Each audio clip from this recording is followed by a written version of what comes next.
Assalamualaikum warahmatullahi wabarakatuh.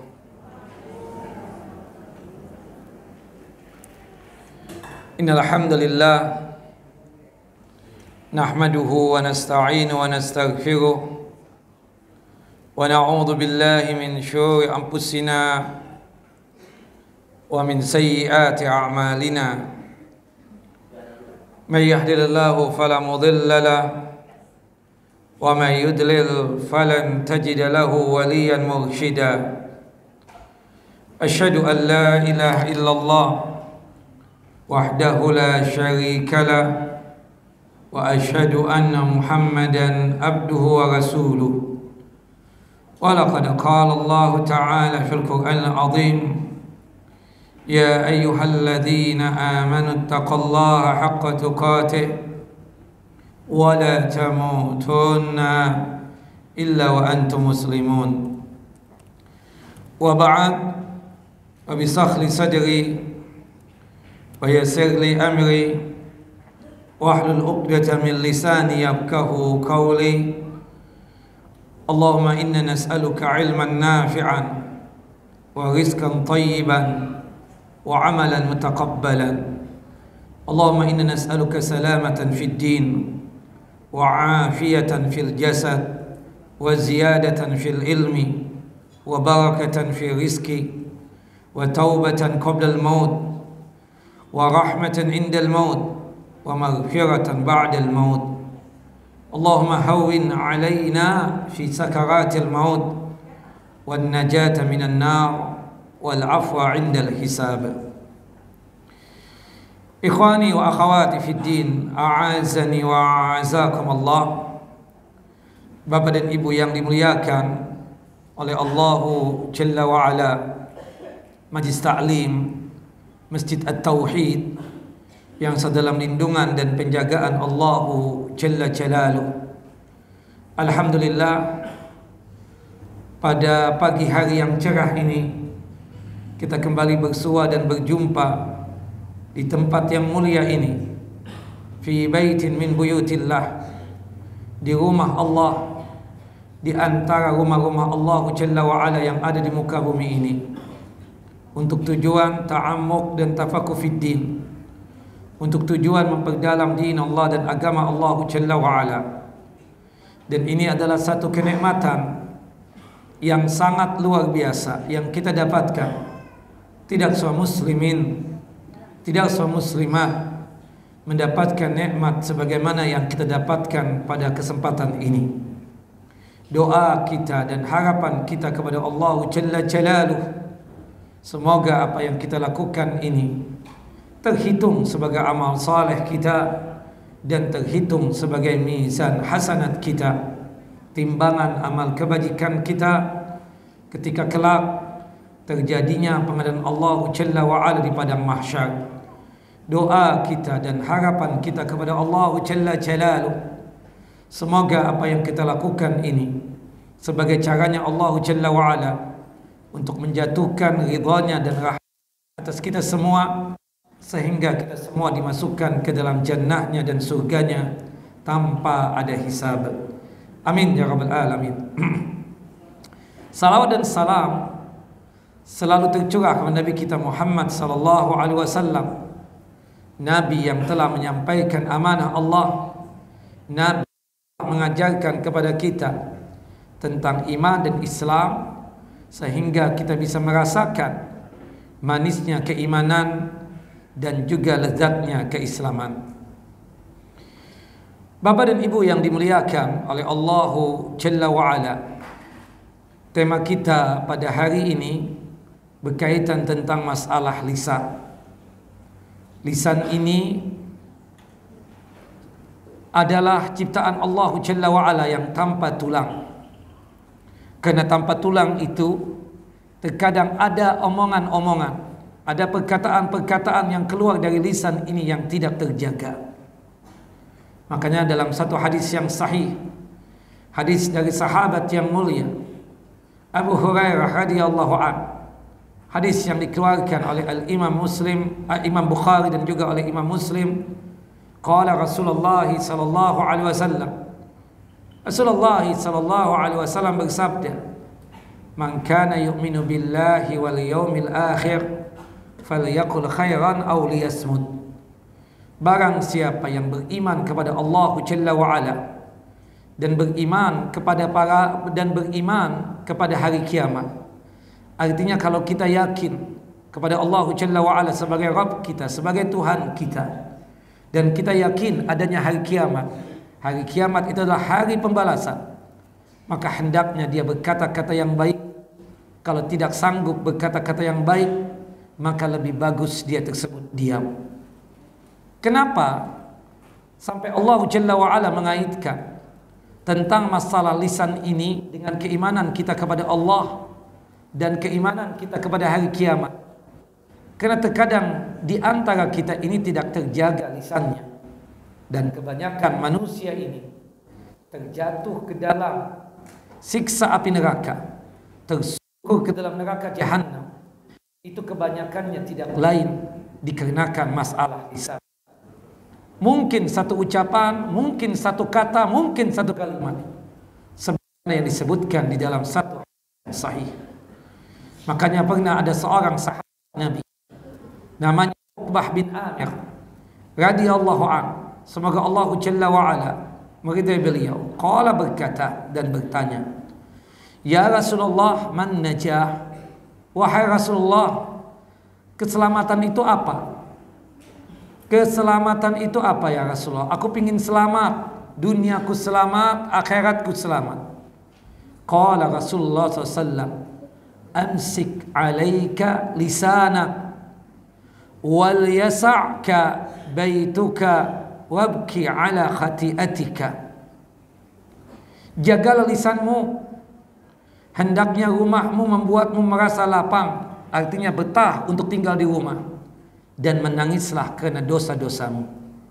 Subhanallah, yang pertama berkaitan dengan lisan. Lisan tidak bertulang. Hati-hati, kebanyakan manusia itu tersungkur ke dalam neraka jahanam karena ulah lisannya. Subhanallah, sebagaimana yang kita ceritakan tadi pagi ya di Masjid As-Sunnah. Ada seorang wanita yang subhanallah penampilannya sepertinya qanitah banget, sangat bertakwa. Penampilannya sangat salehah banget. Penampilan seseorang yang sangat mumpuni dengan keilmuan dan keagamaannya. Subhanallah, ada sahabat yang datang kepada Rasulullah SAW bertanya tentang keadaan itu wanita. Itu wanita ya Rasulullah suka menghidupkan malam dengan ibadah salat malam, tahajud, qiyamul lail. Ibu-ibu, kalau seseorang sudah tahajud dan qiyamul lail, untuk salat lainnya sangat gampang dikerjakan. Jangankan salat sunnah, yang lainnya pun bisa untuk dikerjakan. Perempuan sunnah. Kalau seseorang sudah melakukan sunnah, maka puasa wajib Ramadan sangat mudah untuk dilaksanakan. Dan ini perempuan juga suka bersedekah, suka berinfak. Tapi ya Rasulullah, ini perempuan punya kekurangan. Kata Nabi, apa kekurangannya? Wa bilisaniha salitatun lijariha. Lisannya itu pedas banget untuk tetangga. Lisannya itu ketus banget untuk tetangga. Lancip, kata ibu-ibu. Sehingga kata-kata yang keluar dari lisannya itu selalu mengganggu pikiran seseorang yang mendengarnya. Kata-kata yang keluar dari lisannya tersebut menyakitkan hati dia, menyakitkan seseorang yang mendengar ucapan dia. Ya Rasulullah, bagaimana keadaan itu wanita? Subhanallah, kata Nabi sallallahu alaihi wasallam, la khaira fiha. Itu wanita tidak ada baiknya. Ya Rasulullah, dia suka menghidupkan malam dengan ibadah salat malam. Kurang baik apa ya Rasulullah? Hampir tiap malam dia tahajud, qiyamul lail. Ya Rasulullah, dia suka puasa sunnah. Tidak hanya Ramadan yang dia kerjakan untuk berpuasa. Suka sedekah, hobi sedekah, bayangkan. Tapi subhanallah, memang benar sih lisannya itu enggak terjaga. Kata Nabi, hiya finnar, itu perempuan masuk ke dalam siksa api neraka. Bahkan disebutkan dalam satu hadis yang lain, hadis dari Mu'adz bin Jabal radhiyallahu anhu, ketika ada salah seorang sahabat Nabi datang kepada Rasulullah, ya, menurut hadis ini ya Mu'adz bin Jabal itu sendiri, atau ada yang mengatakan orang lain, ada orang lain yang datang, yang disebutkan adalah sahabat yang lain yang datang.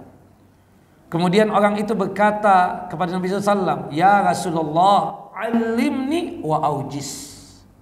Wahai Rasulullah, tolong ajarkan kepadaku satu ajaran, tolong nasihati aku, dan nasihatnya yang ringkas saja ya Rasulullah, jangan panjang-panjang.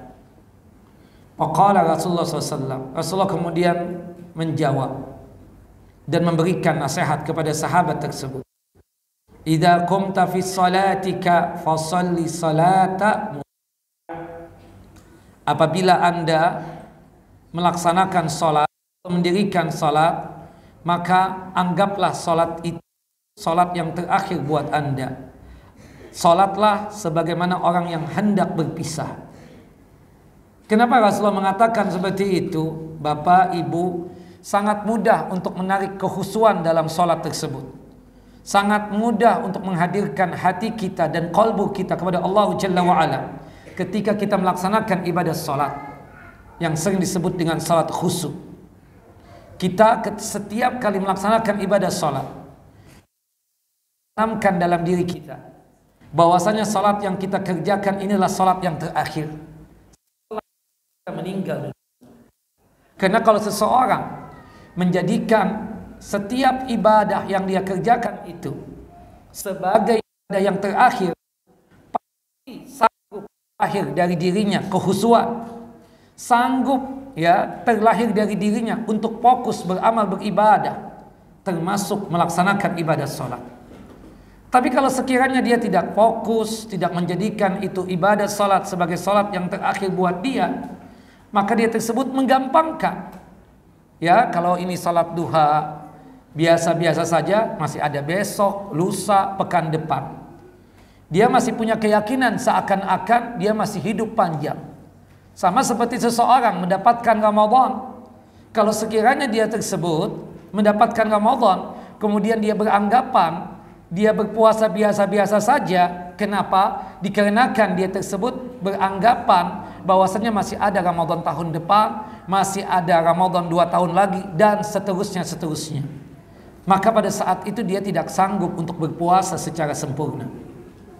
Maka oleh sebab itu, Bapak dan Ibu yang dimuliakan oleh Allah Jalla wa'ala, jika kita ingin salat kita khusyuk, sanggup untuk menghadirkan hati kita untuk Allah Jalla wa'ala, cobalah kita melaksanakan ibadah salat sebagaimana salatnya seseorang yang hendak berpisah dengan salat tersebut.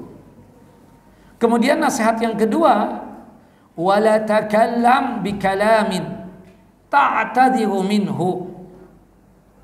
Janganlah kamu mengatakan satu perkataan yang akan membuatmu harus meminta maaf di hari kemudian. Subhanallah. Terkadang di antara kita ini lisan ini enggak terjaga, lancip banget. Segala sesuatu dikomentari, segala sesuatu ada omongannya, segala sesuatu ada pendapatnya. Cobalah sekarang ini kita betul-betul menjaga lisan kita sebagaimana yang dilakukan oleh sahabat yang mulia Abu Bakar As-Siddiq ketika memberikan nasihat kepada sahabat-sahabatnya dan kepada ya asisten-asistennya, memegang lidah ini, jaga lisan ini. Kenapa? Karena akibat lisan ini kita bisa masuk surga. Tapi kebanyakan orang yang tidak menjaga lisan, ujung-ujungnya adalah apa? Penyesalan. Puncaknya adalah masuk ke dalam neraka. Kita kadang tidak tahu permasalahan, berani untuk berkomentar. Kita terkadang tidak tahu persoalan, berani untuk berpendapat.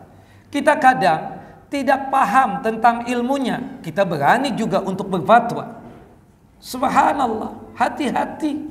Jangan sampai ucapan yang kita ucapkan, meskipun sepatah kata, meskipun satu kalimat, yang ujung-ujungnya nanti di akhirat kelak atau di kemudian hari akan meminta maaf.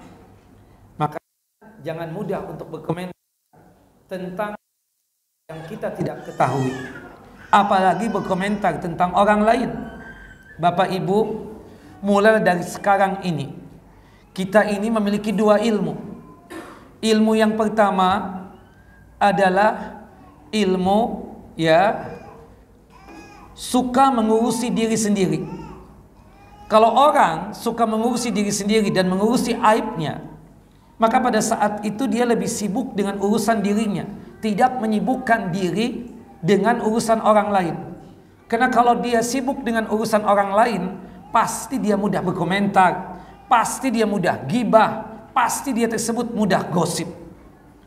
Dan kemudian ilmu yang kedua, cobalah kita itu memiliki ilmu yang sifatnya tersebut ilmu ada batasan. Kita dalam masalah persoalan apapun berkaitan dengan orang lain, itu ada batasannya.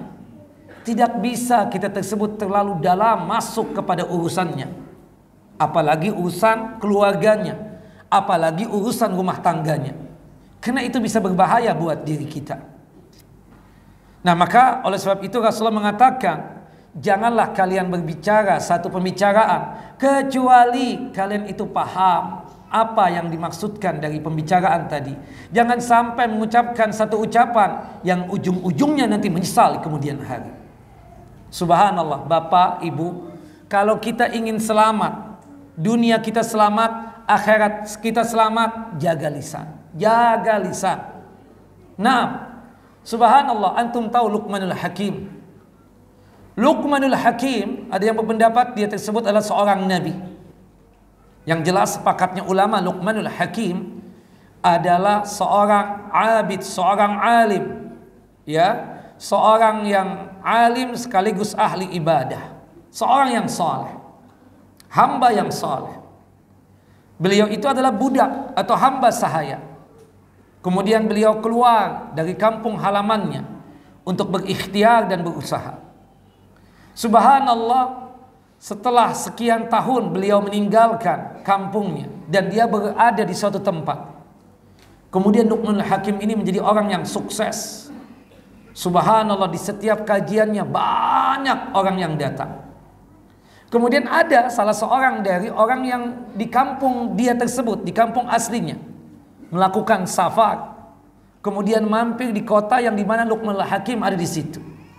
Ketika itu ada kajiannya Luqmanul Hakim. Dia mampir ke masjid tersebut dalam rangka untuk melaksanakan ibadah sholat.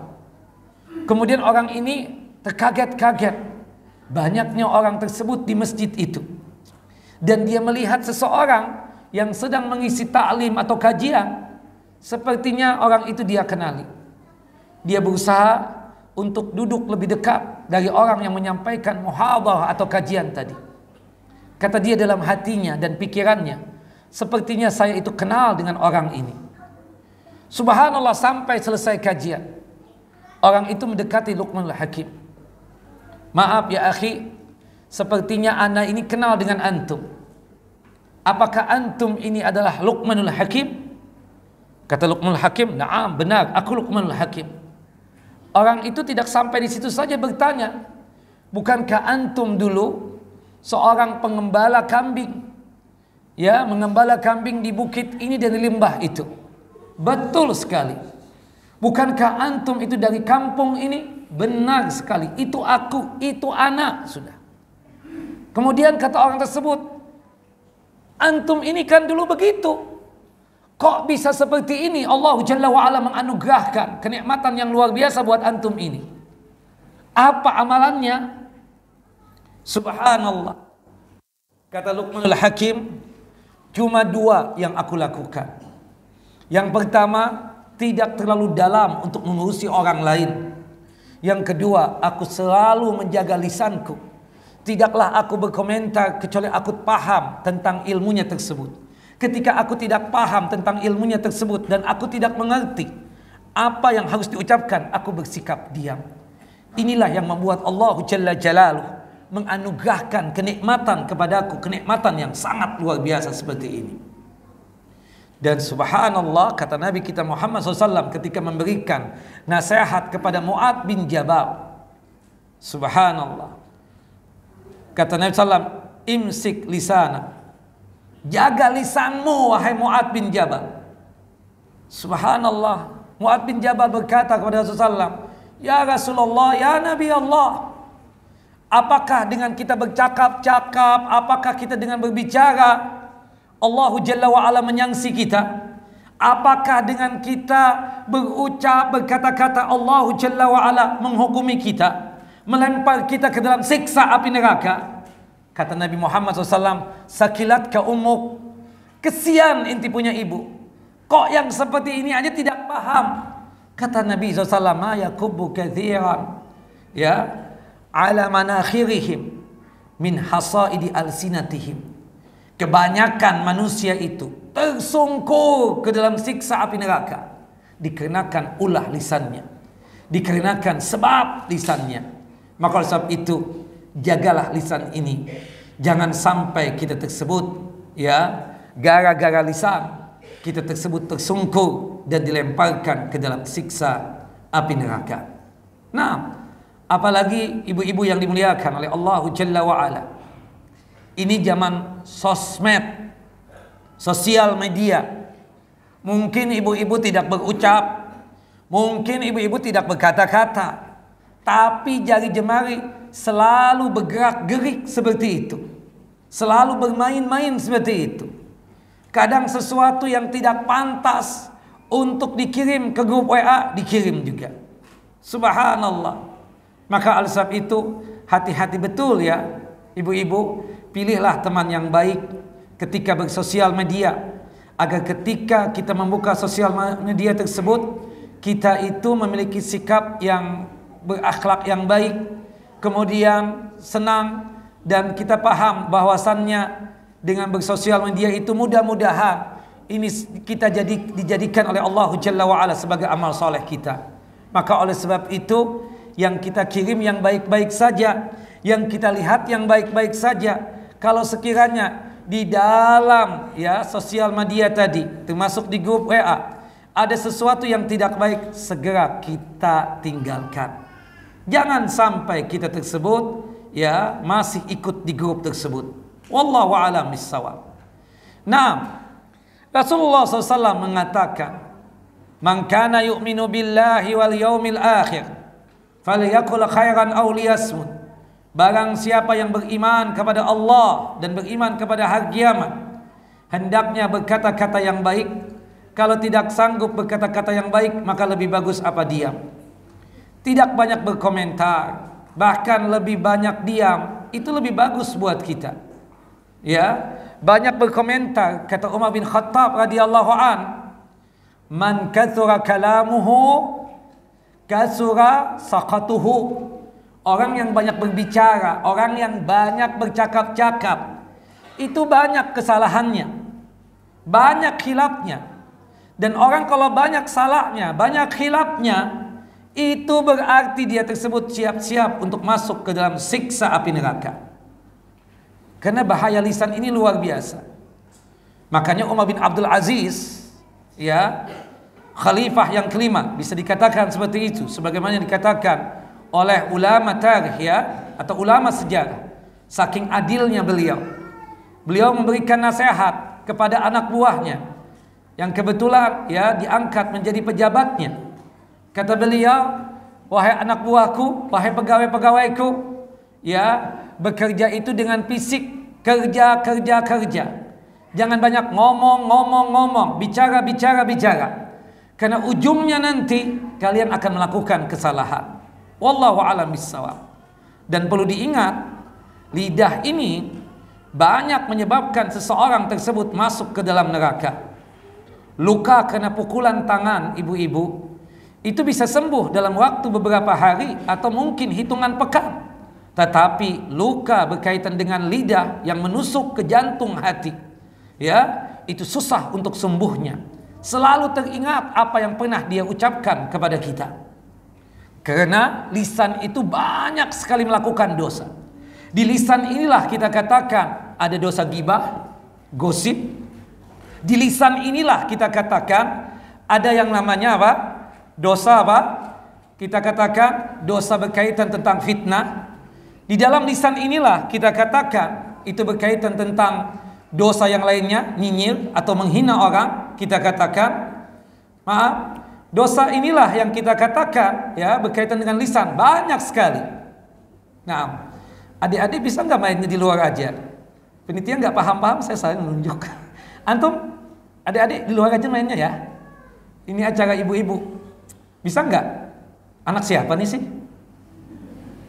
Ayo keluar aja yuk, main di luar sana. Ayo, ada penitia tolong dibawa. Nah, ya bawa di luar aja. Nah, monggo silakan. Main di luar, main bola sana.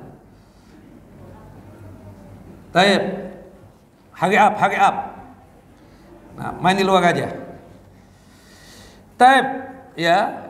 Nah, akibat itulah tadi saking banyaknya dosa dilakukan oleh lisan itu yang mengakibatkan seseorang itu terlempar ke dalam siksa api neraka. Wa hal yakubbun nas fin nari ala wujuhim illa hasaidu alsinatihim. Kebanyakan manusia itu terlempar ke dalam siksa api neraka dikarenakan ulah lisannya. Dan ingat Bapak dan Ibu yang dimuliakan oleh Allah Jalla wa Ala, disebutkan dalam surah Qaf ayat 17 sampai ayat 18 bahwasannya ada malaikat yang pencatat berkaitan dengan apapun yang kita ucapkan. Ma yalfidhu min qaulin illa ladaihi raqibun atid. Tidak satu ucapan pun yang keluar dari lisan kita melainkan ada di dekatnya malaikat pengawas yang selalu hadir. Hati-hati. Mungkin orang yang kita gibahi tidak tahu apa yang kita ucapkan, apa yang kita gibahkan. Tapi kita yakin ada malaikat yang berada di dekat kita, di samping kanan kita dan kiri kita, yang mereka itu selalu hadir dan selalu menjadi pengawas buat kita dan selalu mencatat apapun yang kita ucapkan. Subhanallah. Nah, termasuk dosa-dosa yang dilakukan oleh lisan adalah apa? Suka menghina. Suka menghina orang dengan gelar-gelar tertentu. Subhanallah, ibu-ibu yang dimuliakan oleh Allah Jalla wa Ala, disebutkan di dalam surah Al-Hujurat, Allah Jalla wa Ala berfirman, ya ayyuhalladzina amanu la yashar qaumun min qaumin asa an yakunu khairan minhum wa nisa'un min nisa'in asa an yakuna khairan minhunna.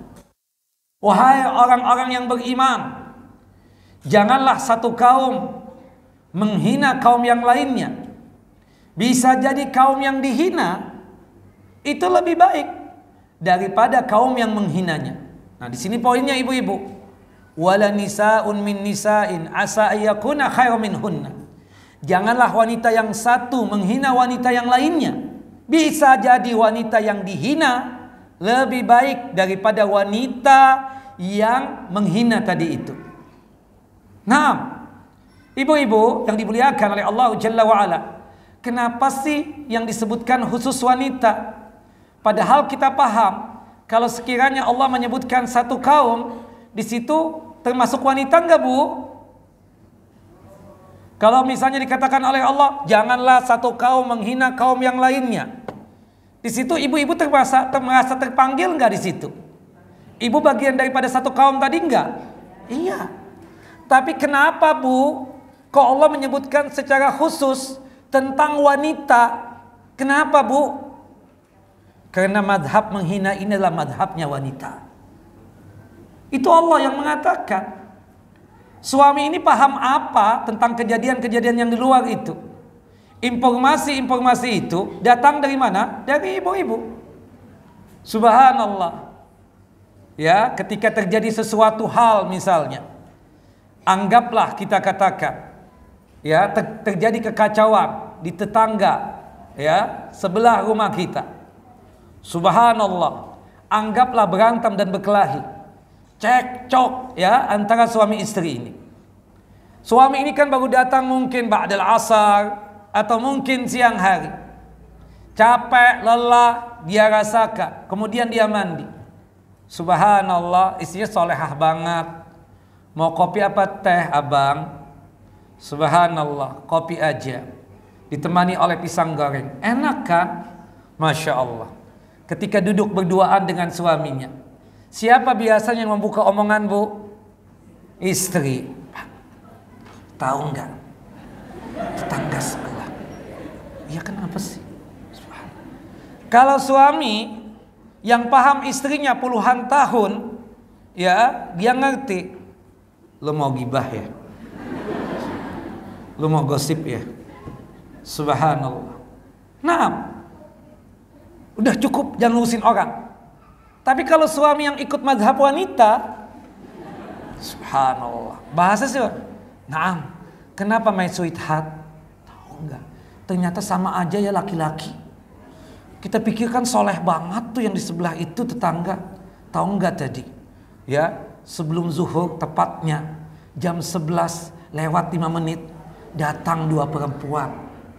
Yang pertama, perempuan tersebut bawa anak 5. Kemudian yang kedua bawa anak 3. Pakai bawa binduk lagi. Subhanallah. Yang kedua bawa pedang lagi. Kenapa emang? Dia mau, subhanallah, mau melakukan sesuatu yang tidak pantas. Ribut besar tadi. Sampai-sampai RT RW memanggil pihak yang berwajib.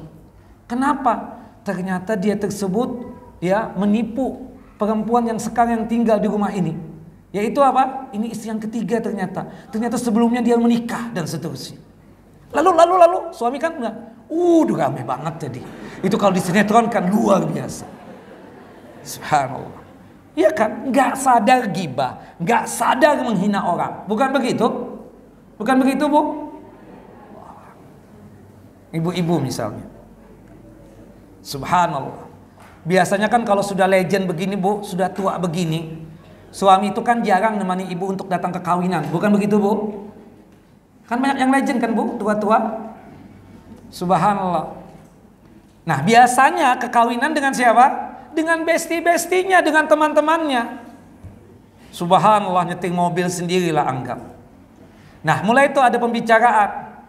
Emang Pulana dapat siapa sih? Tuh, bahasanya ibu-ibu. Kesian deh. Kenapa? Ya Allah. Kan anak perempuannya kan cantik, tinggi semampai, kulit putih bersih. Tahu nggak? Dapatnya om-om. Apa bahasanya om-om sini? Amang. Amang-amang. Bukan amang-amang lagi. Salah, bukan amang. Ato. Sudah botak, hitam pekat lagi. Mulai kan seperti itu. Allahu Akbar. Lisan tuh, Bu, lisan. Allahu Akbar. Urusan apa dengan ibu-ibu kok komentar seperti itu? Urusan apa ibu komentari suaminya orang? Mungkin itu perempuan senang yang botak-botak. Mungkin itu perempuan senang yang hitam-hitam. Subhanallah, kalau ada sinar matahari kan langsung subhanallah. Apalagi kulitnya itu hitam mekalik, langsung subhanallah bersinar. Kita nggak tahu. Allahu Akbar. Itu baru tuh komentar, ya kan? Belum lagi kalau misalnya pas sudah di gedung kawinan. Subhanallah, antri lama. Makanan habis. Komentar lagi nggak ibu-ibu? Komentar lagi, ya Allah, kelihatannya aja tajir, kelihatannya aja kaya. Makanan pakai habis lagi. Padahal kita sudah siap-siap nggak makan dari rumah. La haula wala quwata illa billah. Nah, bukan, subhanallah. Nah, itu kejadiannya dan itu realitanya. Kadang nggak malu loh dengan pakaian ibu-ibu ini. Subhanallah, jilbab aja masya Allah panjang, kelelawar lagi jilbabnya. Ada varian khimar, apalagi sudah. Kemudian apalagi kita katakan ada yang umbrella, payung lebar. Bukan begitu? Nah, cadarnya itu apa? Apa, Bu? Banada apa, Pak? Ban apa? Bandana. Udah luar biasa. Tapi tetap jaga lisannya nggak bisa. Allahu Akbar. Jangan Bu ya, tapi ibu-ibu Masjid At-Tauhid nggak begitu kan Bu? Ya begitu juga Ustadz, sama aja. Nah, wallahu a'lam bishawab. Allahu akbar, ya kan? Naam. Jadi ceritanya Ibunda Ummu Salamah, Hindun binti Abi Umayyah. Hindun ini ibunda kita yang sering disebut dengan sebutan Ummu Salamah, kebetulan pendek. Ibunda Aisyah itu tinggi semampai, kulit putih bersih, dan satu-satunya perawan yang dinikah oleh Nabi SAW. Karena kita tahu semua istri Nabi itu apa? Janda. Walhasil namanya istri itu kan ingin berbuat baik dengan suaminya. Subhanallah, kita katakan Ibunda Aisyah itu ada perasaan yang gak enak ketika Rasulullah meminta izin untuk datang ke rumah siapa? Ibunda siapa? Ummu Salamah. Ibunda Aisyah mengatakan, ya Rasulullah, ala yakfini, gak cukup aku ya Rasulullah, bukankah dia itu Ummu Salamah? Hakada? Maksudnya apa? Pendek. Subhanallah. Kata Rasulullah marah, ittaqillah, bertakwalah engkau wahai Aisyah. Tahu enggak, satu kalimat yang engkau ucapkan tadi, kalau dimasukkan ke air laut atau ke lautan, itu bisa mempengaruhi air lautan seluruhnya. Hati-hati, jangan suka berkomentar. Allahu akbar. Nah, subhanallah, suka menghina luar biasa. Nah, berkaitan dengan makanan nih, ibu-ibu ini kan ahli makan dan ahli dalam masalah penilaian. Subhanallah. Pokoknya nih ibu-ibu, makanan yang paling enak tuh di tempat ini. Oh, kalau yang di sini sih nggak ada. Tahu nggak? Kalau dari masjid Darut Tauhid itu makanannya enak-enak semua. Subhanallah. Dari kue pepek, kemudian talamnya ada yang kuning, ada talam hijau, kemudian kue cucur, kemudian ada empek-empek juga. Kalau yang di sana nggak enak, bau ikannya bau. Itu kenapa sih pakai wajahnya begitu ya? Kenapa harus begitu? Kan bilang apa adanya gitu loh. Subhanallah. Ini mimik wajah itu, subhanallah.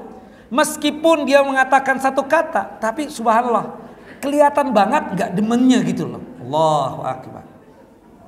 Itu juga masuk bagian dari bahaya lisan, Bu. Seperti itu loh. Hati-hati, akibat itu apa? Manusia bisa terlempar ke dalam siksa api neraka. Belum lagi dosa yang lain selain menghina apa? Gosip, wala yaktab ba'dukum ba'dha. Bukan begitu? Janganlah satu kaum tadi itu menggosipi kaum yang lainnya. Nah, gosip ini, Bu, juga mazhab wanita. Allah kok yang menyebutkan kan? Seperti itu. Nah, dan itu laki-laki mulai ikut loh mazhab wanita ini, Bu, gosip. Pengajian 1,5 jam, gosip bisa 3 jam 5 jam. Habis kajian Ustadz Azhar nanti jam 10:30 kan selesai. Mampir dulu ya ke rumah aku, ada makanan banyak banget. Oh, ada rujak nggak? Ada. Ada kue cucur nggak? Ada. Subhanallah. Talam-talam ada dua-duanya. Talam kuning, talam hijau ada. Kemudian roti Maryam ada. Ummu Ali ada. Masya Allah. Oke, mampir. Sekalian kita ada sesuatu. Ada info. Ini ya A1. Apaan? Sudah. Ini tentang Ustadz. Apaan? Udah Mas, nanti ke rumah dulu deh. Allahu akbar, la haula wala quwata illa billah. Mulai itu. Apa sih gosipnya hari ini? Ini tahu nggak? Yang benar.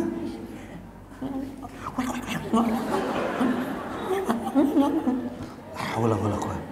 Subhanallah. Nah, cerita itu kan dapat. Subhanallah. Pulang dong.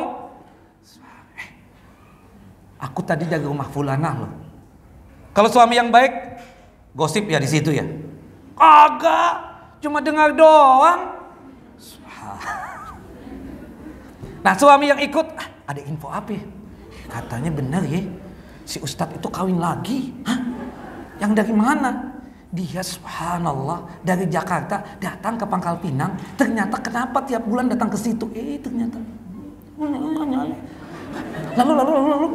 Allahu Akbar. Bapak-bapak ikut juga mazhab wanita. Kenapa sih? La ilaha illallah Muhammad Rasulullah. Itu kan yang terjadi ibu-ibu. Benar gak bu?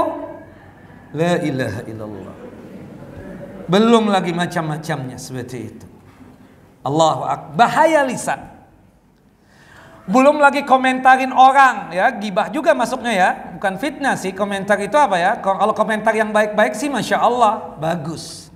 Saya nih terkadang nih ibu-ibu merasa heran. Ibu-ibu ini kan pakai cadar ya, pakai penutup wajah, bahkan nggak kelihatan sama sekali kadang. Cuma mata, kadang mata juga nggak kelihatan. Pakai burko dia itu, tapi tetap aja foto. Subhanallah. Hei kata kakak kita yang di Pangkal Pinang, Ustadz nggak paham nih, subhanallah, katro. Subhanallah. Kenapa Ustadz? Yang dipoto bukan wajah Ustadz. Coba lihat yang bagian itu.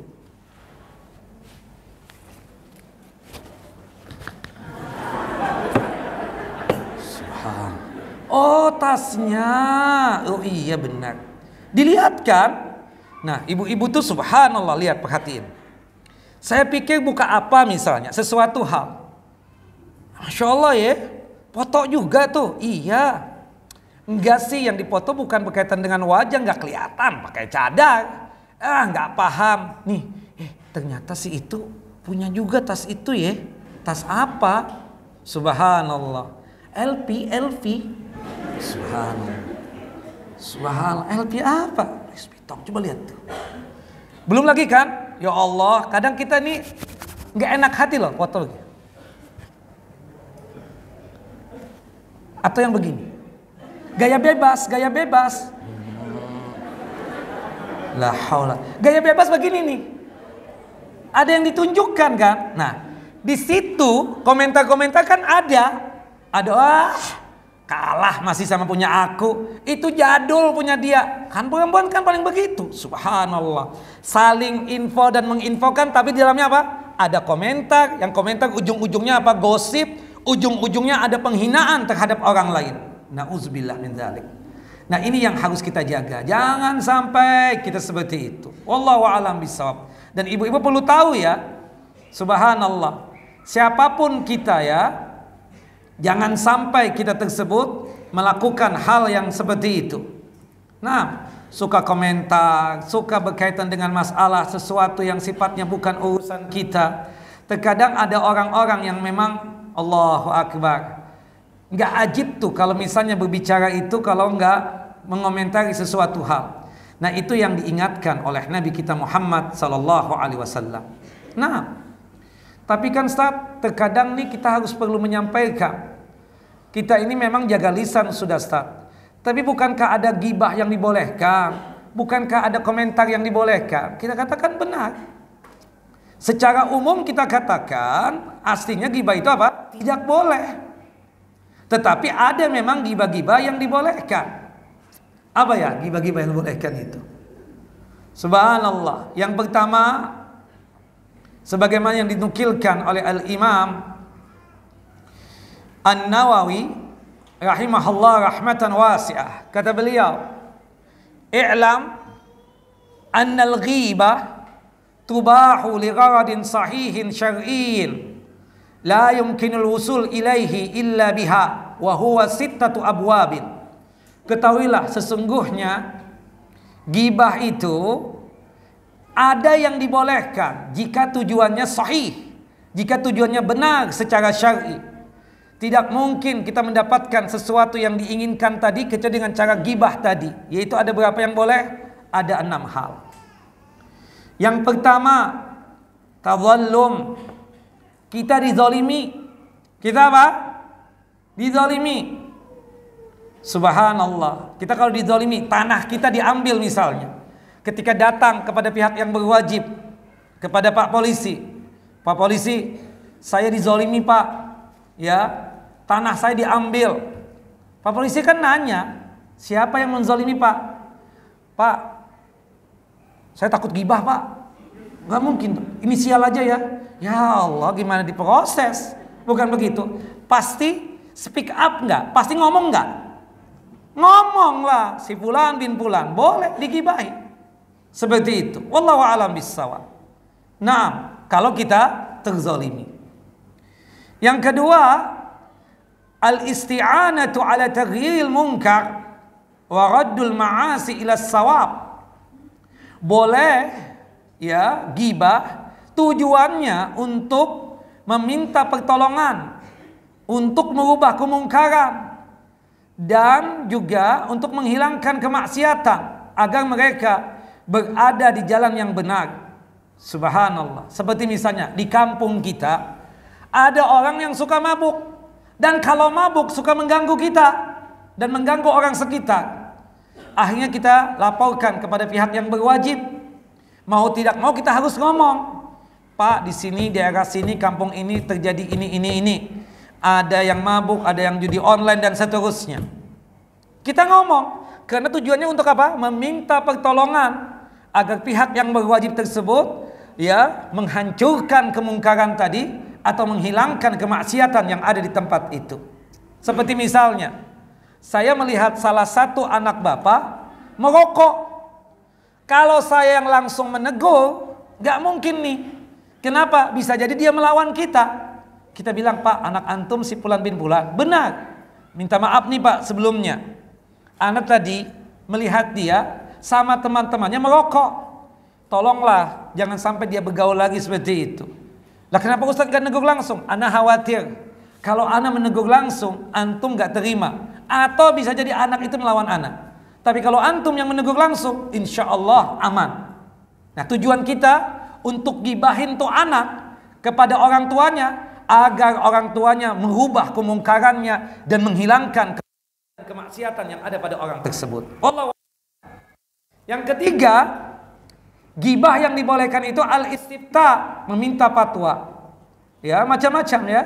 Nah, itu biasanya ibu-ibu curhat tuh tentang masalah rumah tangga. Minta fatwa dong sama Ustadz. Ustadz gimana Ustadz ya? Suaminya begini. Dalilnya apa Ustadz boleh begitu? Padahal kan aib keluarga. Nah, ceritanya Hindun binti Harbin, dia punya suami siapa namanya? Abu Sofyan.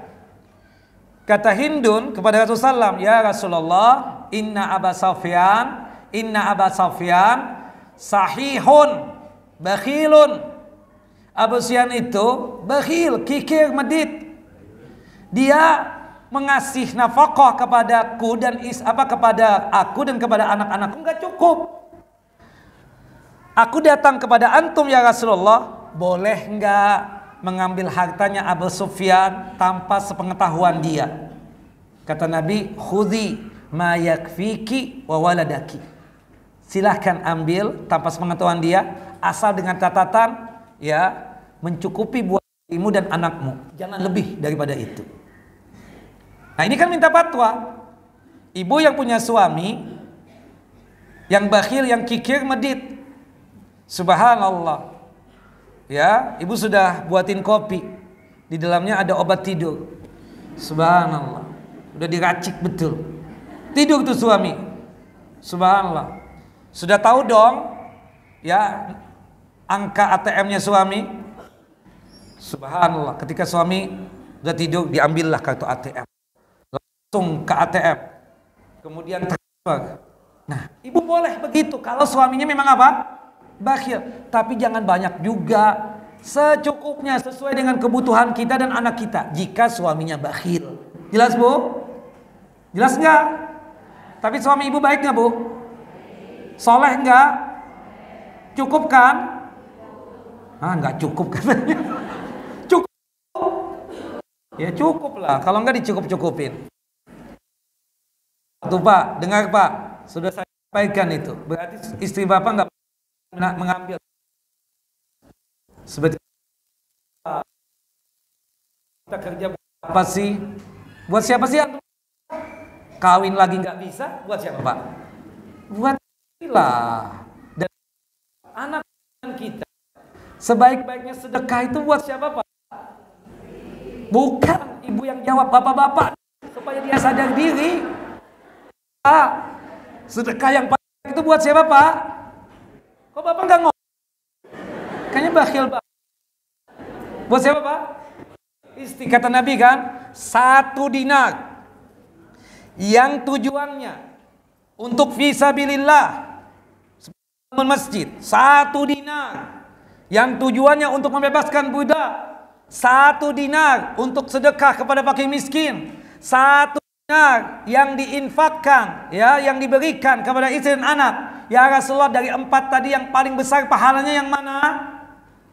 1 dinar yang disedekahkan, yang diinfakkan buat istri dan buat anak-anak. Ya, seperti itu Pak. Jadi Pak, subhanallah, kita tahu kan, kalau nafkah kepada istri itu kan hukumnya wajib Pak. Kalau bapak memberikan nafkah kepada istri, kan setiap hari ada 2 malaikat tuh yang turun ke muka bumi ini.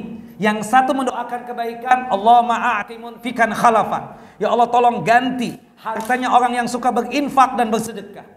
Malaikat yang kedua, Allahumma a'ti mumsikan talafan. Ya Allah, hancurkanlah hartanya orang yang bakhil, yang kikir medit. Nah, nafkah kepada istri dan anak itu hukumnya wajib. Antum gak memberikan nafkah kepada istri dan anak, kena doanya malaikat ini. Tapi antum orang baik kan, menurut informasi istri-istri antum yang ikut kajian ini. Bukan begitu ibu-ibu? Mudah-mudahan gak kena Pak, ya, seperti itu. Alam bisawab. Nih pesan ibu sampaikan kepada bapak-bapak. Taib. Kemudian yang keempat, boleh gibah. Tahdhirul muslimina minasyarri, ya, wa nasihatuhum, memperingatkan kaum muslimin dari keburukan dan kejelekan seseorang dan memberikan nasihat kepada mereka. Contoh kan seperti Ustaz, antum kenal nggak Ustaz Fulan? Kenal, alhamdulillah. Gimana Ustaz? Dia sunnah, ya, pemahamannya gimana terhadap ini? Begini. Kalau kami undang gimana? Bagus nggak? Bagus, masya Allah itu orang. Nah, kemudian ya tanya lagi, kalau ini Ustaz, yang ini, jangan ya, jangan. Kenapa Ustaz? Syiah dia itu, Khawarij dia itu, dan seterusnya. Gibah nggak kita itu Pak? Gibah nggak ibu itu? Gibah lah kita katakan, tapi gibah yang dibolehkan. Wallahu alam bissawab. Nah, itu kan mencegah kaum muslimin agar jangan sampai jatuh ke dalam apa? Ke dalam keburukan dia. Seperti misalnya, putri bapak dan ibu dilamar oleh seorang laki-laki. Subhanallah. Orang kan kalau melamar itu selalu penampilannya baik, bukan begitu? Kelihatannya masya Allah soleh banget, konit banget. Tapi kalau kadang nama ustadz yang dijual, ana muridnya di Jakarta, Ustadz ABS. Siapa lagi? Si ini sebut. Subhanallah, ditelepon lah. Assalamualaikum. Waalaikumsalam. Oh, kapan Ustadz ini? Ustadz, nih ada Fulan bin Fulan, katanya kenal dengan antum. Kenapa Pak? Dia melamar putri anak. Oh, masya Allah. Menurut Ustadz gimana? Pak, dia masya Allah orang baik, soleh. Cuma dia ada kekurangan. Apa Ustadz? Dia belum kerja. Loh, mobil yang dia bawa itu kemarin siapa? Nggak tahu, mungkin menyewa, mungkin punya orang tuanya atau siapa. Menurut Ustadz gimana? Ya, saya nggak tahu, kembali kepada Bapak. Yang jelas tuh anak baik, soleh. Cuma nggak ada fulus, nggak ada kerjaan. Terserah deh, mau terima atau enggak. Seperti itu. Dan itu kan termasuk aib ya. Mungkin kalau tuh anak dengar omongan tuh Ustadz, bisa marah nggak Pak? Gibah juga kan?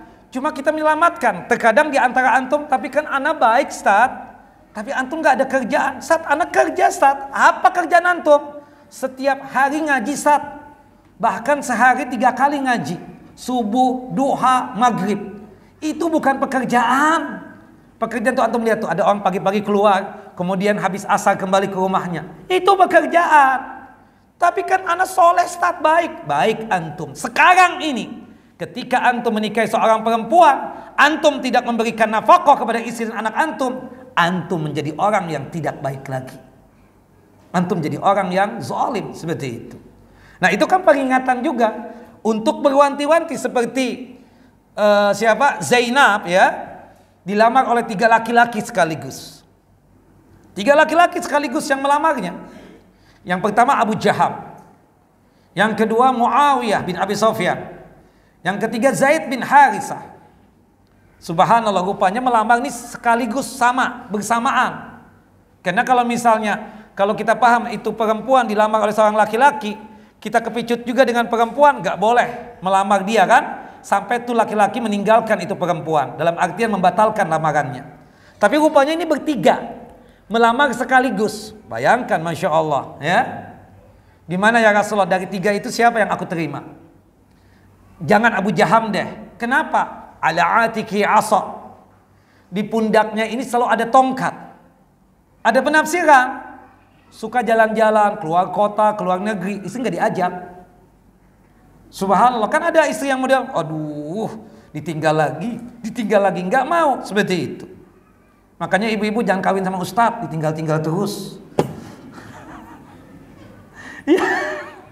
Nah, subhanallah ya. Alhamdulillah ya, kecuali ustadz yang ngajak kita ya, subhanallah. Yang kedua, Abu Jaham penafsirannya, di atas pundaknya itu ada tongkat. Gak bisa salah sedikit main pukul. Allahu Akbar. Jangan deh, jangan. Bukannya dia orang baik, tapi kadang ada seperti itu. Kemudian bagaimana dengan Muawiyah? Ya Rasulullah, jangan juga. Kenapa Pak? Su'luk, fakir, miskin. Kalau bahasa bapak-bapak, nggak ada kerjaan. Kalau bahasa ibu-ibu, nggak ada fulus. Jangan deh, jangan. Nikahlah dengan siapa? Zaid bin Harithah. Nah, itu gibah nggak ibu-ibu? 3 orang tadi digibahin nggak? Tapi itu gibah yang boleh untuk menyelamatkan agar orang tersebut tidak terjumus kepada kejahatan seseorang. Padahal Muawiyah bin Abi Sufyan kurang soleh apa? Penulis wahyu loh. Tapi Rasul mengatakan jangan kawin sama dia nggak ada ya pekerjaan. Seperti itu. Wallahu a'lam bishawab. Yang kelima, gibah yang dibolehkan ayyakuna mujahiran bi fisqihi atau bid'atihi. Orang yang terang-terangan di hadapan kita melakukan perbuatan dosa, menampakkan kemaksiatannya atau menampakkan kebid'ahannya. Di hadapan kita negak khamar, di hadapan kita mabuk, di hadapan kita joget, di hadapan kita melakukan maksiat. Boleh nggak kita gibahin? Boleh orang seperti itu. Naam, subhanallah. Seperti kita bilang sama anak kita, nah, mama nggak ridho ya kamu keluar rumah pakai baju you can see seperti orang yang di depan itu. Nah, jangan tiru tuh orang, lihat tuh keteknya kelihatan kemana-mana. Subhanallah, lupa kerok lagi. Subhanallah. Boleh nggak kita gibah begitu? Boleh. Kenapa? Orang itu perempuan menampakkan maksiat di hadapan kita. Bukan begitu? Nah, atau misalnya, jangan tiru ya tante itu. Kenapa? Lisannya lancip banget. Subhanallah. Allahu Akbar. Kadang suka komentar. Kita kan nggak ini. Kita bilang sama tante itu jangan itu. Kenapa? Coba lihat. Ketemu mama aja ngomong, subhanallah sangat menyakitkan. Lancip banget. Dibilang, endut, senendut. Allahu Akbar. Jangan tiru ya. Mama memang gendut, tapi kan jangan ngomong begitu juga. Jangan contoh ya tante itu. Subhanallah. Wallahu a'lam bishawab. Nah, jadi orang yang melakukan maksiat secara terang-terangan boleh nggak kita gibahin? Boleh. Yang terakhir at-ta'rif, untuk pendefinisian seseorang. Saya kan orang asing ya, datang dari Jakarta ke Pangkal Pinang ini. Subhanallah. Saya cari si fulan, teman saya. Ternyata nama si fulan banyak banget. Sat, yang mana Sat ya? Si ini, ayahnya ini, ibunya ini. Gak tahu Sat. Aduh. Maaf Pak. Nih. Yang kakinya pincang. Si itu pincang. Ini di sini rumahnya. Boleh gak kita begitu? Boleh. Sat, aku punya tante di sini. Ya. Si fulana, suaminya namanya si ini. Aku pingin ke sana ke rumah tanteku itu. Aku nggak tahu rumahnya di mana. Sudah lama lost kontak. Subhanallah. Kata umiku, dia tinggal di sini sekarang. Yang mana Sat ya? Ada dia suka ikut kajian. Kajian di mana? Di As-Sunnah ikut, di Masjid At-Tauhid ikut. Yang mana ya? Coba tanyain deh sama ibu-ibu. Info sama ibu-ibu. Kenal nggak sama Fulana ini? Banyak nama Fulana. Ustaz, ibu-ibu juga bingung tuh. Maaf nih, aku sebut. Yang big size ada nggak di situ? Itu tanteku. Gibah nggak bu? Gibah nggak bu? Kita bilang big size tadi itu. Nah, tapi untuk ta'rif definisi seseorang agar kita bisa ketemu dengan si fulan itu, maka tidak mengapa yang demikian. Wallahu a'lam bissawab. Jelas ibu-ibu? Masya Allah. Allahumma shayyiban nafi'a. Hari ketiga baru hujan. Tapi ibu yang dimuliakan oleh Allah Jalla wa Ala. Maka oleh sebab itu hati-hati ya dosa ghibah ini, dan ini bahaya lisan yang sangat luar biasa. Subhanallah, dikatakan oleh apa? Oleh para ulama, la ghibata fis salas. Ya. Subhanallah.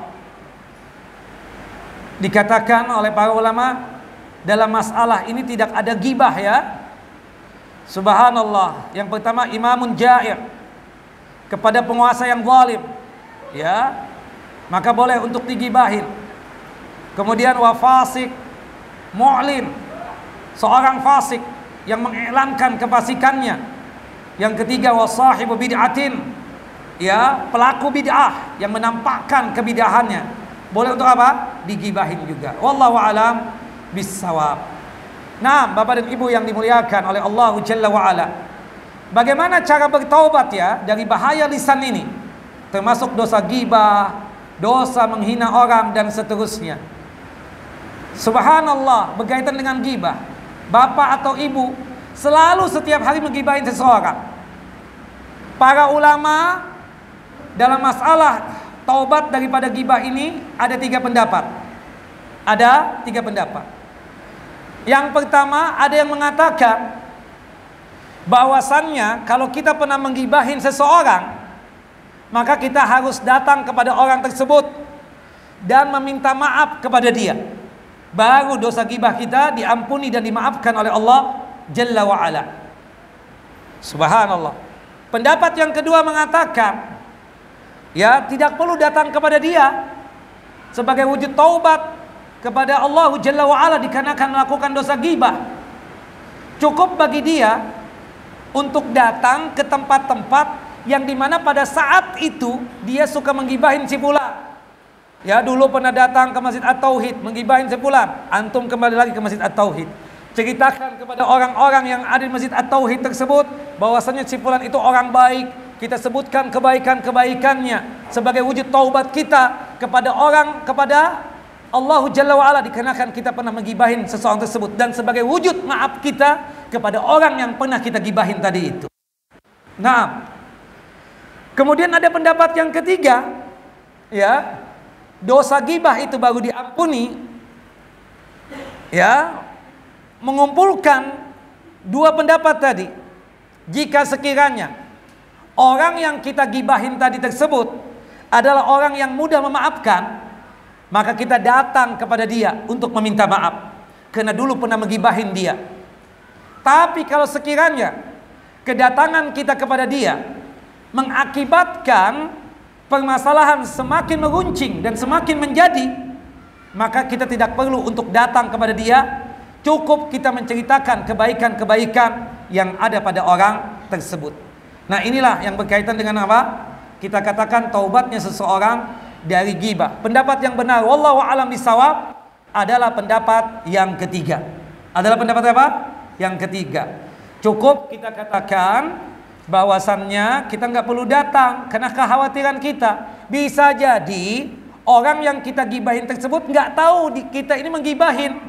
Kalau kita datang kepada dia dan menginfokan pernah ghibah kepada dia, ujung-ujungnya bukan masalah itu hilang, malah apa? Tambah masalah. Maka alangkah baiknya sebagai wujud taubatnya dia daripada dosa ghibah tersebut, kita menceritakan orang tersebut di setiap ya tempat yang kita dulu pernah menggibahin dia. Kita ceritakan kebaikan-kebaikannya. Wallahu a'lam bissawab. Nah, kemudian ikhwan wa akhawati fid din, a'azani wa a'azakum Allah. Bapak dan Ibu yang dimuliakan oleh Allahu Jalla wa Ala, jaga lisan termasuk di sosial media. Ya. Di sini ada beberapa adab ya yang harus kita perhatikan pada saat kita bersosial media. Yang pertama, jangan suka komentar. Yang pertama apa? Jangan suka apa? Berkomentar. Jelas? Yang kedua, jangan memposting sesuatu kecuali dia sudah paham kebenarannya, kecuali kalau dia mengerti. Kalau sekiranya dia memposting itu adalah sesuatu kebaikan untuk orang-orang yang ada di grup tersebut, dan kalau toh dia memposting itu tidak menimbulkan fitnah, itu adabnya. Nah, kemudian yang ketiga, ya, lebih banyak bersikap diam, apalagi kalau dia tersebut tidak mengerti ilmunya. Nah, jangan mudah berkomentar ya, sama dengan pertama tadi kita katakan, lebih bagus apa? Bersikap diam, kita katakan. Dan dikatakan oleh para ulama ya, berdasarkan hadis Nabi SAW yang dikeluarkan oleh Imam Bukhari dan Muslim, diam itu lebih selamat daripada banyak berbicara. Kita boleh berbicara jika memang dibutuhkan dan ada hajatnya. Kemudian selanjutnya, kita boleh kumpul-kumpul, tapi pastikan kumpul-kumpulnya itu adalah kebaikan, bukan sesuatu hal yang sifatnya mudarat. Termasuk juga dalam masalah memilih teman. Hati-hati, jangan sampai kita tersebut berteman dengan orang-orang yang tidak pernah sanggup untuk menjaga lidahnya dan lisannya. Ingat, teman itu punya pengaruh yang sangat luar biasa. Kalau kita berteman dengan orang yang suka melaknat, maka kita akan seperti itu juga. Kalau kita berteman dengan orang yang suka gibah, pasti kita akan seperti itu juga. Kalau kita berteman dengan orang-orang yang selalu berkata-kata yang jorok lagi kotor, maka kita juga akan seperti itu. Kata ahli syair, as-sahibus sahib.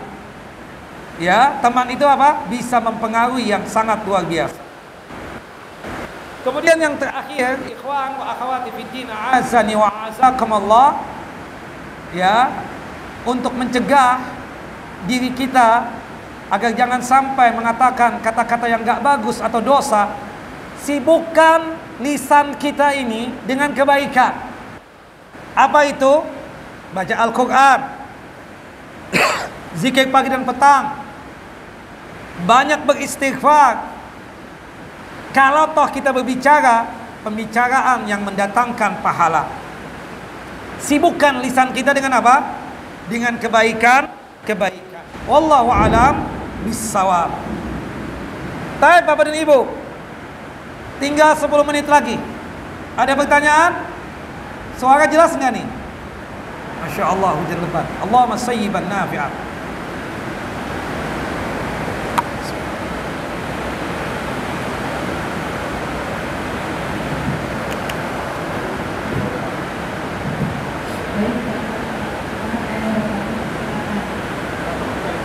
Gak kedengaran Ibu. Bismillah. Assalamualaikum warahmatullahi wabarakatuh. Assalamualaikum warahmatullahi wabarakatuh. Semoga Ustaz dan keluarga selalu sehat dan dalam lindungan Allah Subhanahu wa taala. Amin ya rabbal alamin. Apa Ustaz izin bertanya, bagaimana cara hati ini selalu istiqomah menjaga lisan pada suami dan anak-anak? Terkadang hati ini masih ada sifat egonya yang muncul walaupun sudah berusaha untuk menjaga lisan, terutama ketika kita mengingatkan dalam perkara akhirat. Karena ada sangat takut berhaka pada suami. Mohon nasihatnya Ustaz. Wassalamualaikum warahmatullahi wabarakatuh. Jazakallahu khairan wa barakallahu fiik Ustaz. Wa iyyaki. Barakallahu fiik Ibu. Masya Allah. Seorang istri yang baik, yang salehah, tentunya dia tersebut adalah seorang istri yang selalu menghormati suaminya dan selalu memuliakan suaminya. Setiap kali bertutur kata untuk suaminya, dia memilih kata-kata yang indah, kata-kata yang menyenangkan buat suaminya. Setiap kali dia bersikap untuk menyikapi sikap suami yang salah, dia tersebut mensikapi dengan cara yang elegan. yang tidak menyinggung perasaan suami dan qalbu suami. Nah, cuma terkadang ibu-ibu, ketika suami itu melakukan khilaf dan salah, apalagi melakukan perbuatan dosa, sikap ibu bukan mendiamkan, tapi menegur dengan cara yang baik, dengan kosakata yang pantas, dengan kosakata yang tidak menyinggung perasaan dia. Ketika misalnya suami itu berat betul untuk datang ke masjid salat berjamaah, kita duduk berduaan dengan dia dan mengatakan, mungkin sambil membacakan hadis-hadis tentang kewajiban salat berjamaah di masjid bagi laki-laki, kita mengatakan, ya, wahai suamiku, wahai my sweetheart, ya, aku ini sering ikut kajian dan sering mendengar dari ustadz-ustadz kita bahwasanya laki-laki itu sholat berjamaah di masjid itu hukumnya wajib. Aku berharap antum sebagai suamiku, sebagai pimpinan rumah tangga, sholatlah di masjid, jangan sholat di rumah. Dengan bahasa kita yang santun, dengan bahasa kita yang sifatnya tersebut yang baik, insya Allah suami kita mau apa? Mau untuk menuruti nasihat kita. Seperti itu. Jangan sampai kita tersebut mengeluarkan kata-kata yang maaf, ya, sepertinya seakan-akan kita yang lebih hebat, kita yang lebih baik, kita yang lebih apa semuanya. Kita baik-baik saja berbicara, termasuk kepada anak keturunan kita, dengan kosakata yang indah, yang baik, yang tidak menyinggung perasaan dia. Kalau perlu kita katakan, ya, abang, wahai suamiku, yuk kita sama-sama ke masjid deh. Ya, aku juga ikut ke masjid. Karena wanita memang boleh datang ke masjid, meskipun utamanya wanita itu sholat di mana? Di rumahnya. Cuma satu, ya, baik suami ataupun istri, ketika menegur pasangannya itu tolong ya Bapak Ibu, kosakatanya itu yang bagus. Kosakatanya itu tidak menyakitkan hati. Ingat, subhanallah, luka di badan, luka di fisik, ya, itu mudah untuk sembuh. 2-3 hari juga sembuh. Tapi luka ketika seseorang, ya, mengatakan sesuatu sehingga menggores hatinya, itu susah untuk sembuh. Maka oleh sebab itu kita berusaha untuk sebaik mungkin, kalau toh ibu mendapatkan suami ibu misalnya khilaf dan salah bahkan dosa, memberikan nasihatnya itu secara baik-baik dan berduaan, jangan di hadapan anak-anak, ya, itu akan meruntuhkan martabat dan kehormatan apa? Suami ibu. Kemudian sambil didoakan ibu, sambil doakan suami semoga dapat hidayah, semoga dapat petunjuk dari Allahu Jalla wa Ala. Wallahu a'lam bissawab. Naam. Ada yang lain? Assalamualaikum warahmatullahi wabarakatuh, Ustaz. Waalaikumsalam warahmatullahi wabarakatuh. Semoga Ustaz dan keluarga mendapat rahmat dari Allah Subhanahu wa taala dan diridhoi oleh Allah Subhanahu wa taala. Amin. Saya izin bertanya, Ustaz, apa yang harus kita lakukan ketika kita berhadapan dengan seorang yang NPD? Apa tuh? NPD itu narcissistic personality disorder, Ustaz. NPD itu seperti ini, Ustaz, dia merasa dirinya korban padahal dialah pelakunya. Hah? Playing victim, iya. Jadi yang salah suami, bukan istri kan? Tapi seakan-akan istri selalu yang disalahkan, ya gitu ya? Ya Kak, begitu Kak? Enggak, Ustaz, ini orang lain. Orang lain, Ustaz. Ya tentunya kita pertama, ya, orang seperti itu, ibu-ibu, kita jangan terlalu dekat, ya, seperti itu. Karena itu berbahaya juga buat psikis kita dan mental kita, ya, termasuk diri kita. Ya, orang itu seakan-akan dia tersebut sepertinya orang yang benar, sepertinya orang yang dizolimi dan seterusnya. Padahal kita menegur dia baik-baik. Nah, orang seperti itu kita bersikapnya adalah pertama tentunya memberikan nasihat kepada dia agar dia jangan sampai seperti itu. Yang kedua, kita katakan kalau orang itu nggak berubah, ya sudah, kita berusaha untuk menjauh atau sekedar say hello saja. Nah, bagaimana tahapan untuk merubah sikap seperti itu? Kita tidak ada kewajiban untuk merubah seseorang. Yang merubah itu hanyalah Allah Jalla wa Ala. Maka tugas kita, ya, kita mendoakan dia agar dia tersebut bertaubat dari perbuatan yang dia suka seperti itu. Seakan-akan kita selalu yang salah, padahal dia yang salah, seperti itu. Nah, banyak manusia-manusia yang seperti itu.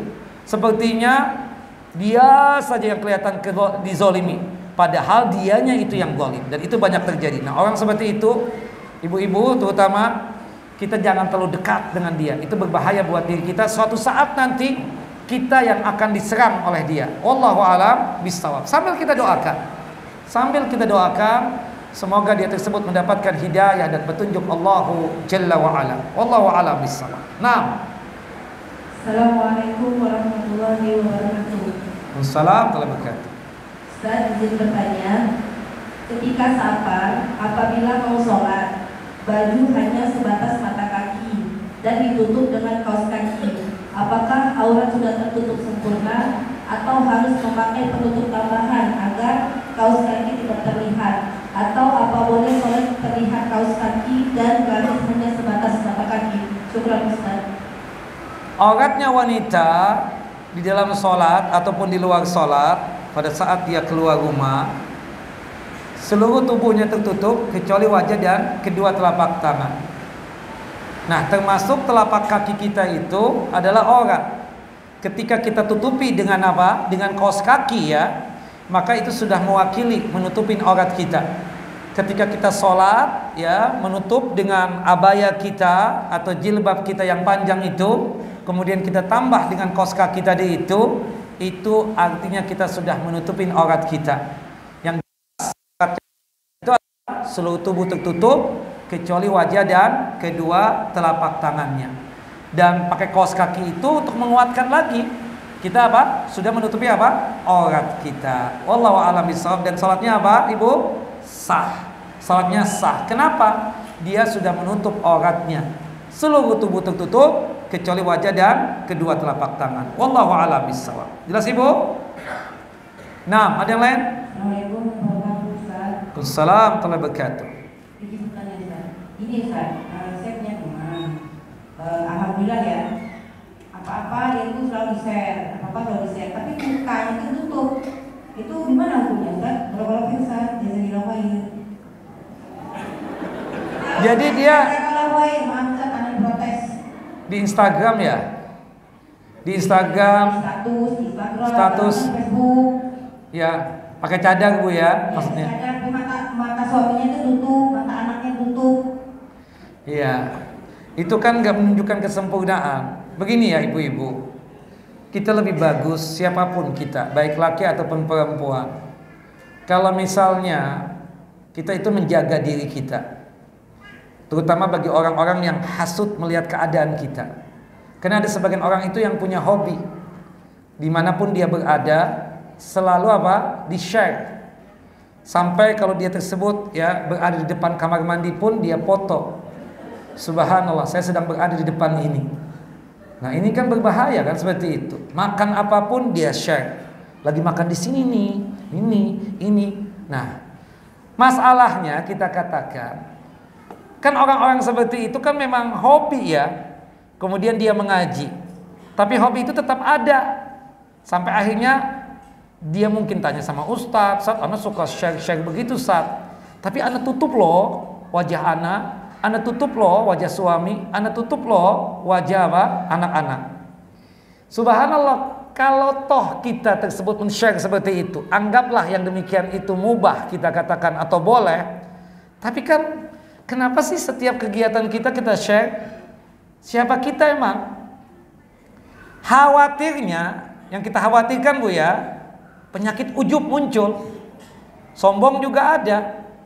Apalagi kan keluar negeri misalnya. Seperti contoh misalnya, saya nggak tahu ya, dia mau umrah, itu sudah tuh dari luar rumah saja dia sudah share itu. Apalagi bikin video pendek misalnya. Alhamdulillah nih berkat nikmat dari Allah berangkat juga umrah ya. Subhanallah. Ayo ayo anak-anak baca doa dulu, doa keluar rumah. Bismillahirrahmanirrahim. Wala haula wala quwata illa billah.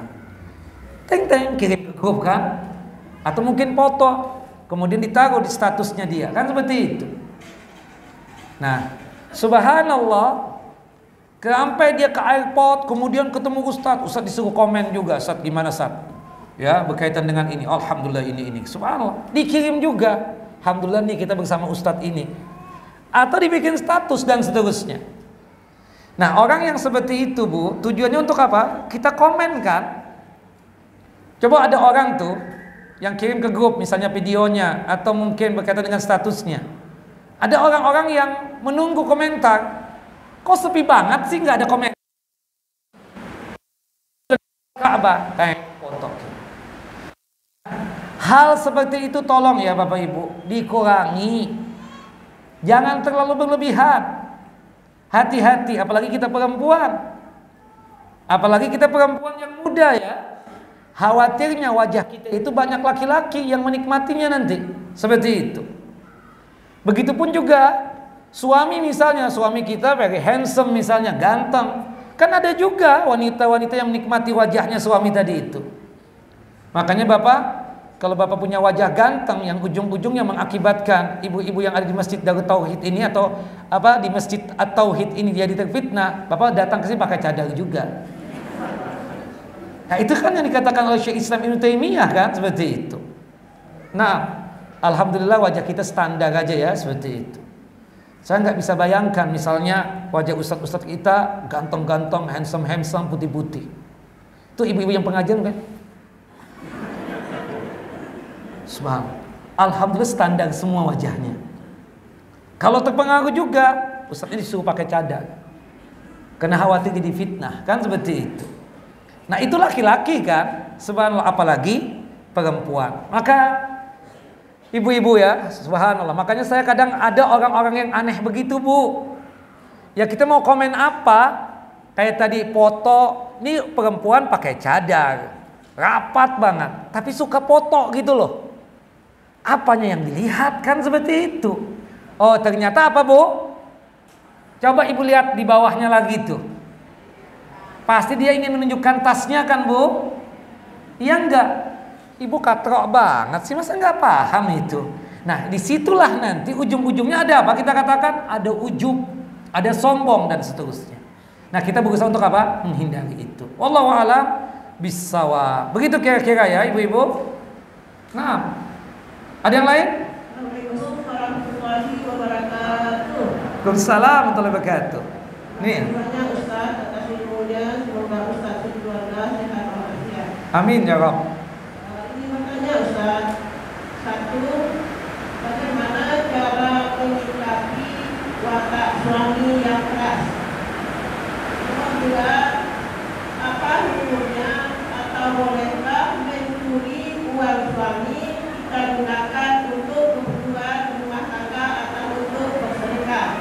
Terima kasih Ustaz. Assalamualaikum warahmatullahi wabarakatuh. Ibu, watak karakter itu bisa dirubah. Kadar Allah takdirnya ibu dapat suami yang keras banget. Subhanallah. Saya nggak tahu kerasnya itu dari muda atau ketika sudah tua begini aja Bu. Makanya nih, ibu-ibu kan sudah pada lewat nih. Nanti buat putri ibu dan cucu ibu, tolong cari laki-laki ya. Kita katakan laki-laki yang lemah lembut, kosakata yang bagus dan seterusnya. Bukan yang keras, bukan yang kasar dan seterusnya. Tapi sudahlah, ibu kan sudah lewat nih, sudah pada kawin kan seperti itu. Bahkan sudah, ya maaf ya, kita katakan sudah para legend seperti itu. Maka oleh sebab itu, ini adalah pahala buat ibu. Bagaimana caranya merubah karakter suami yang keras tadi menjadi lemah lembut. Kosakata yang dia keluarkan bukan kata-kata yang kasar. Mudah-mudahan berkat nasihat ibu dia menjadi lemah lembut. Dan doakan dia ibu. Nah ketika suami tadi berkata-kata yang kasar, ibu dengan kemampuan ibu nasihati dia. Ya, jangan sampai dia seperti itu ya. Wallahu a'lam bishawab. Nah tentunya berproses Bu ya, ibu sabar, berproses dan seterusnya. Ustaz bagaimana hukumnya kalau suami bakhil, kikir, medit? Dia memberikan tidak sesuai dengan harapan. Nah tadi kan hadisnya tentang Hindun ya binti Harbin, istrinya Abu Sufyan tadi kan jelas. Jika memang suami ibu apa bakhil dan kikir, tidak cukup memberikan sebagaimana yang seharusnya. Tapi ibu mencuri uang suami untuk tujuan sedekah, nggak boleh Bu, haram. Ibu izin dengan suami, minta, aku ingin sedekah. Nah insya Allah kalau ibu dengan baik-baik pasti suami akan memberi. Dan ingat bapak-bapak, ketika seorang istri bersedekah, baik bersedekah uang ataupun makanan, yang ternyata itu dari antum sumbernya, maka istri antum dapat pahala, kemudian antumnya pun juga apa? Dapat pahala. Wallahu a'lam bissawab. Jelas Ibu? Nah, ada yang lain? Assalamualaikum warahmatullahi wabarakatuh. Waalaikumsalam warahmatullahi wabarakatuh. Ini ada titipan pertanyaan Ustaz, ada 3 pertanyaan, bolehkah kita baca Ustaz? Satu-satu aja. Satu dulu. Apa? Yang pertama, bagaimanakah sikap kita terhadap seseorang yang tidak suka kepada kita? Wajibkah kita menjauhi teman tersebut padahal kita berteman, tapi di belakang kita teman kita itu menggibahi kita? Kalau kita ketemu kajian, bolehkah kita menghindar Ustaz dari teman tersebut? Itu pertanyaan pertama. Yang pertama kakak tanya dulu, emang benar dia gibahin kakak? Kan seperti itu. Jangan sampai kita seuzon. Memang kakak dapat info dari mana? Jangan-jangan yang menginfokan ke kakak itu ingin mengadu domba kakak dengan teman kakak tadi itu. Maka hendaknya kita apa? Tabayyun dulu. Ya ayyuhalladzina amanu idza ja'akum fasiqun binaba'in fatabayyanu. Wahai orang yang beriman, apabila seseorang yang fasik datang membawa berita, tolong tabayyun, tasabbut, konfirmasi dulu. Benar enggak dia gibahin kita? Nah, alangkah baiknya kakak konfirmasi aja dengan dia. Maaf ukhti, benar enggak kak aku mendapatkan informasi anti itu suka menggibahin aku, menggosipin aku, benar enggak itu? Nah, jelas kak? Jangan langsung dijauhin. Jangan-jangan ada orang yang memang enggak senang kita bermuamalah dan bergaul dengan dia. Jelas kak? Maka kita tabayyun dulu. Kalau memang benar dia menggibahin kita, kita nasehatin. Kita apa? Nasehatin. Kalau dia tidak mau menerima nasihat kita, baru kita jaga jarak dengan dia. Jelas kak? Yang kedua kak, apa kak? Pertanyaan kedua, bagaimana bersikap terhadap suami yang tidak sholat dan selalu bohong terhadap istri, Allah. dan terkadang berkata kasar terhadap istri, Allah. selalu melakukan perbuatan dosa yang diharamkan Allah, dan dinasihati pun terkadang marah. Bagaimana Ustaz? Kakak inginnya apa dengan dia itu? Titipan pertanyaan Ustaz. Iya. Pertanyaan mungkin lalu bertanya. Iya, kita ini berat banget suami begitu ya, nggak sholat, suka maksiat, suka ngibul, macam-macam ya. Kesian tuh perempuan dapat dia itu. Nah, pertama tentunya kita katakan, cobalah nasihat, ya, jangan sampai dia nggak sholat. Kemudian ajak dia ke kajian kak.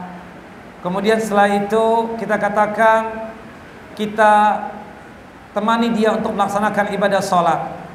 Mungkin dia nggak langsung ke masjid, paling tidak di rumah kita sholat berjamaah dengan dia. Nanti setelah dia kuat, nanti kita infokan lagi ilmu bahwasanya laki-laki itu wajibnya sholat 5 waktu berjamaah di masjid. Nah ini memang proses ya, ekstra sabar. Adapun hobi dia suka ngibul dan berbohong tersebut, kita nasihati juga. Ya, kenapa sih suka bohong? Kenapa sih suka ngibul dan seterusnya gitu kan? Apa sebabnya dan seterusnya. Nah, termasuk dosa-dosa yang lainnya. Ladang ibu-ibu lah untuk memberikan nasihat ya kepada itu ladang pahala ibu-ibu lah di situ. Apa tugasnya? Mendakwahi dia. Kita ajak suami yang seperti itu untuk berada di jalan Allah Jalla wa Ala. Tapi memang memerlukan waktu dan ibu-ibu ekstra sabar seperti itu. Wallahu a'lam bissawab. Jelas kak? Yang ketiga kak? Yang ketiga, apa hukumnya mendengarkan gibah orang yang tidak kita kenal dan teman terdekat kita juga digibahi? Kita hanya mendengar aja Ustaz, misalnya kan kita lagi berkumpul ya sama teman-teman. Terus ada si A gibahi si B, si C, kita nggak kenal, kita hanya dengar saja, tapi kita tidak ikut nimbrung gitu. Bagaimana Ustaz? Apa jawabannya ibu-ibu? Boleh nggak bu? Sudah tahu jawabannya nanya lagi. Ini pertanyaan. Jelas nggak boleh lah. Nah, kalau kita nggak bisa negur dia, kita tinggalkan majelis itu. Kalau kita mampu untuk menegur dia, mengingatkan, jaga lisan, Jangan suka gosip, gibah. Udah nenek-nenek masih aja gibah. Bau tanah, ingat nih, cium nih bau badan, tanah. Kan seperti itu. Kakak kan lihatnya kan tegas banget nih, dari suaranya tegas banget. Mungkin kalau kakak yang ngomong bisa langsung diam tuh kak dia. Seperti itu. Nah, kalau misalnya kita nggak sanggup untuk menegurnya, kita ingkari dengan hati kita, dengan kolbu kita. Dengan cara bagaimana? Meninggalkan itu majelis. Jelas ibu-ibu? Jangan nimbrung. Aku sih nggak gibah ya. Cuma kakak ada di situ. Sama aja dosanya. Apalagi sampai ya ikut komentar juga, ikut mensetujui. Ih, benar. Sahih. Pakai bahasa Arab lagi. La haula wala quwwata illa billah. Ya, tugas kita apa? Menegur, nasihatin. Kalau kita nggak berani, karena orang itu apalah misalnya, kita tinggalkan majelis itu. Maaf ya, aku tinggal dulu ya. Assalamualaikum warahmatullahi wabarakatuh. Begitu kak. Wallahu a'lam. Cukup ya ibu-ibu? Barakallahu fikum, jazakumullah khairan Bapak dan Ibu. Semoga Bapak dan Ibu selalu dalam lindungan Allah Jalla wa Ala, sehat walafiat, dimudahkan dalam masalah rezeki dan nikmat, dipanjangkan umur di dalam ketaatan kepada Allah Jalla wa Ala, terhindar dari musibah dan malapetaka, dan dijauhkan dari kesusahan dan kesulitan. Semoga yang ikut kajian di pagi hari ini di waktu duha di Masjid At-Tauhid ini bisa haji tahun ini. Amin ya rabbal alamin. Wa sallallahu nabiyana Muhammad wa ala ali Muhammad kama shallaita ala Ibrahim wa ala ali Ibrahim innaka Hamidum Majid. Allahumma barik ala Muhammad wa ala ali Muhammad kama barakta ala Ibrahim wa ala ali Ibrahim innaka Hamidum Majid. Kita tutup kajian kita dengan masing-masing kita baca doa kafaratul majlis. Subhanakallahumma wa bihamdika asyhadu an la ilaha illa anta astaghfiruka wa atubu ilaik. Assalamualaikum warahmatullahi wabarakatuh.